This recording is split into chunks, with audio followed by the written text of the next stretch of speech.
Hey friends, Jamie here, and kind of a cloudy day. Started the day off with a sweater. I'm in my apron because got a little bit of mixed media on my hands today. Just kind of one of those days in the studio, which I actually love. But the reason I'm here today is to actually bring you something of value. So as this video is dropping, it's the end of April.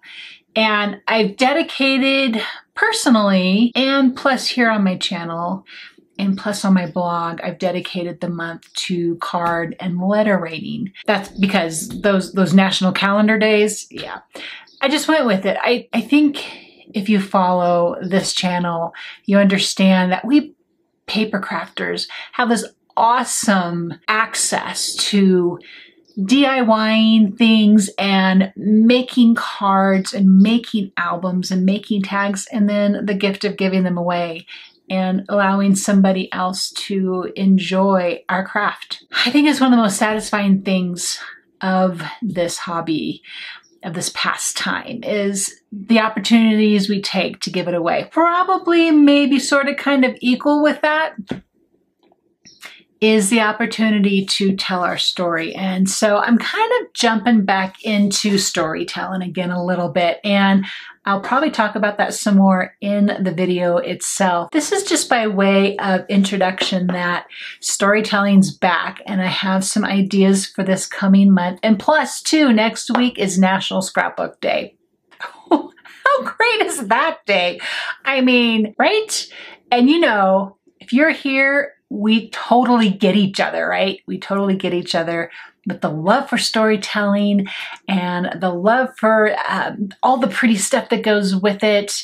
So I'm just jumping in here really quick just to say I'm back. I'm back to storytelling. It's been a minute for many reasons, but you know, I think you might be able to relate to this. I kind of go for a moment and focus on a thing, but then the stories start to tug at my heart and I have to get back to them.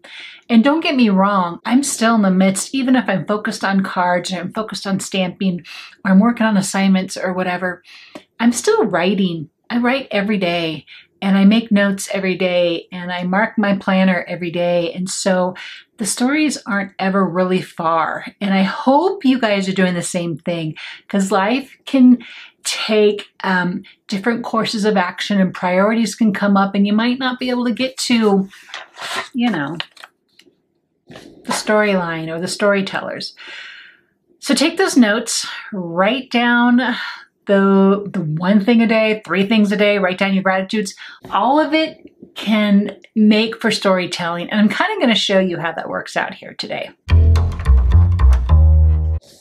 Okay, jumping right into a little bit of background for my current storytelling process. So this is Storyline Chapters insert, still available. And I have been working in these for my basic weekly storytelling for a couple of years now. It is about a 7, almost a 1/2 inch by 9 inch wide insert, if you're not familiar with this. Same size as the Heidi Swapp Storyteller insert. So just depending on what story I'm telling, I am using actually both of them. Now, this book belongs to my weekly stories, I should say. And this is going to be April, May, and June. I have learned from the past, these inserts only fit so much. So 3 months, kind of a seasonal take to my storytelling. Now, one other thing I want to point out before I actually kind of walk through some pages and talk about some specific things.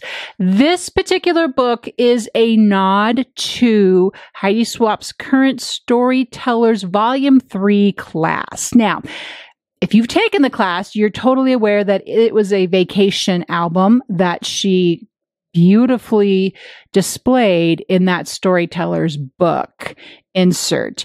And while this is a weekly story that I'm telling here, it still works. So I might point some things out, like this cover is a nod to her cover, but I'm not going to give you details because you got to take her class. And so I'll link that below. And I'm going to process one page. And again, big nod to her class, but I'm not giving you all the details because it's hers. It's her technique. And so it's not for me to take. So, but it is for me to share with you where the inspiration came from. Storytellers Volume 3. Okay.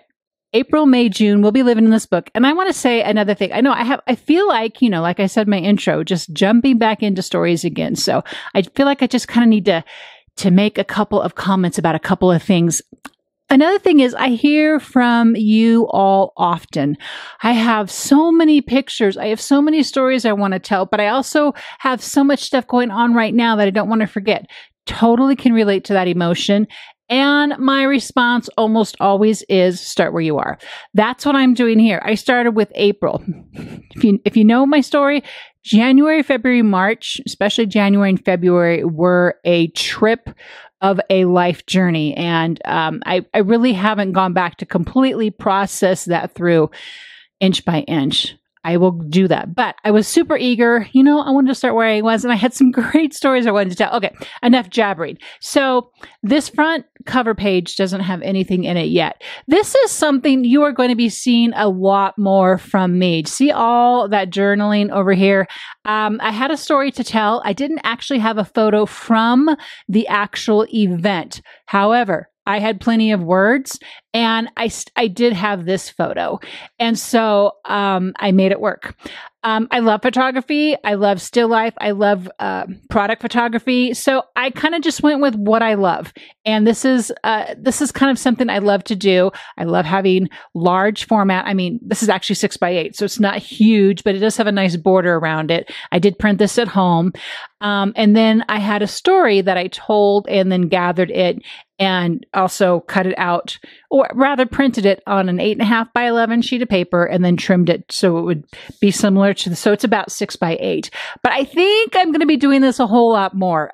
Number one, it's a really easy way to tell a story, right? It's just photo, words. And I have a lot to say about that, but I don't think I'm going to share that at this point in time. But I did want to share this page with you. Here is what I'm going to be processing through later. Now, a couple things happen here. This is 1 week, right? Because I try to do 1 week on a page. But I jumped in, I did this week, and then I jumped in and did this week. And I'll talk about those both. So I realized, okay, I have some extra stories I want to tell that don't really feel cohesive in 1 week. So I'm going to be processing that and putting multiple stories here on this spread. But we'll get to that in a moment. Again, super simple way to tell a story. Now, this is a collage, and I know I'm going to get a lot of questions from this, but I actually did this in Canva. I formatted these photos in Canva, saved them to a 6x8 size document, and then printed it. Again, I super easy way to tell stories and have multiple photos and have it all printed all at one time. It's a format I am enjoying. And then I added just a little journaling spot here at top. So on this side, I kept things really simple. And this is also sort of a go-to where a lot of the photos are. I might not be embellishing so heavily than where like the big story is. And if you're not familiar with what I mean by weekly stories and big stories, I will link some videos down below because I do talk about that into a little bit more depth in other videos. But this here then is the big story. And a nod to Heidi's class here as I added multiple photos in this little book. And a little bonus, I have another photo here at the top. I created a pocket before I laid down this little booklet here. And then I just added some clusters of journaling, cut up a photo corner there.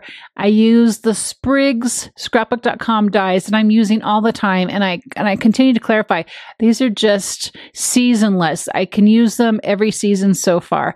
I added some elements from, Fernwood. It's from Vicki Boutin's Fernwood, or some of these word phrases here. This Beautiful Memories is a stamp set from scrapbook.com. And then I even went ahead and just added some little pops of color in the champagne, one of my most favorite colors, and just kept a fairly simple, well, I guess it's really not simple, but I kept the cluster all in one place. I wanted to have fun with some embellishments, but I kept it all in one place. And so that is this story here. Okay, so then we're going to turn to the next page. And this was Easter week. So a lot of photos. What I did here, again, I collaged this in Canva, and then I had a lot to say again. So I created a page in a page. And so this is just the photo paper that I printed off the printer. And then I come in here with this journaling here. And then this page it's actually really not done. There's a few things I need to add to it, and I have some notes here I want to add as well. But this was just a fun way to have a pocketed place here in the back with some vellum. And then I actually used some acetate to bring a background, if you will, to this die cut, this Celebrate die cut. And this definitely was the title of this week for us for many reasons of this day. And so that's that page. Now, to get back to this page here, I'm kind of changing some things up a little bit in how I have, you can tell, in how I've done weekly pages. I mean, these pages over here, if you've watched any past weekly pages, this is a grid, which I'm not going to leave the grid. This is a sort of grid. But this page here is going to kind of move out of the grid a little bit. And one of the reasons for that is because, this particular week too is so, a singular story driven. Does that make sense? So instead of trying to do a whole weekly, this is everything that happened in a week, I'm really focusing on just like 2 stories here. And actually I have one third story. So that's why this is going to be changed up a little bit. So I printed these this time to 3x4, and this is a 3x3. And then I've gathered my photos and the possible embellishments for this side, which is not going to look too different. Again, 3x4 and 3x3. And then I'm going to layer these guys over each other because there were more photos. But I liked the idea of like the emphasis on a singular one with her grandpa and a singular one with her uncle. Cracks me up, huh? 11-year-old uncle. I know it's not unusual, but it still cracks me up. And then, but still like the other photo that I wanted to be part of this story. And then, of course, you know, star of the show. We had to have her in there too. So that's where that's going. And then this is going to be a story that's going to be tucked in back behind. And again, a nod to Storytellers 3.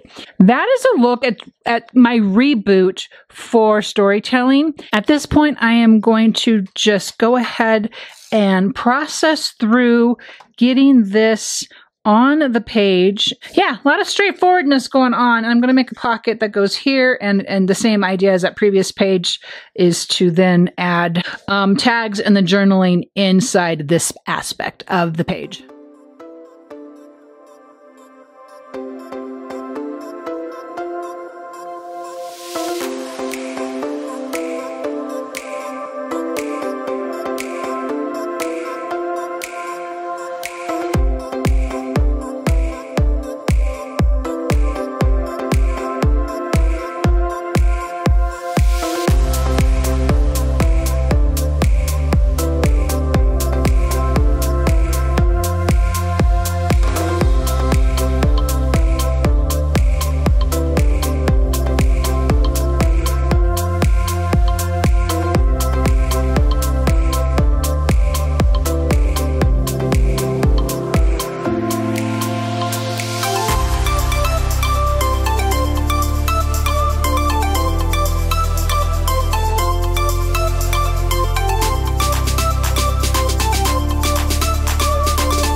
Okay, so while I'll probably add just a few more little touches here and there, I'm pretty happy with this spread. Boy, it's contagious. When you start getting back into storytelling, if you've kind of taken a small pause, it becomes contagious again. I love having these photos here, and I hear from you all so much how much you love storytelling as well. And so I hope this video served as some inspiration for you. I hope you got some ideas. I hope you'll take Heidi's class. I hope you'll be telling your story. That's like the biggest message here is only you can tell your story, and it's a story worth telling because it's yours. So thank you so much for being here this week, and I will see you in the next video.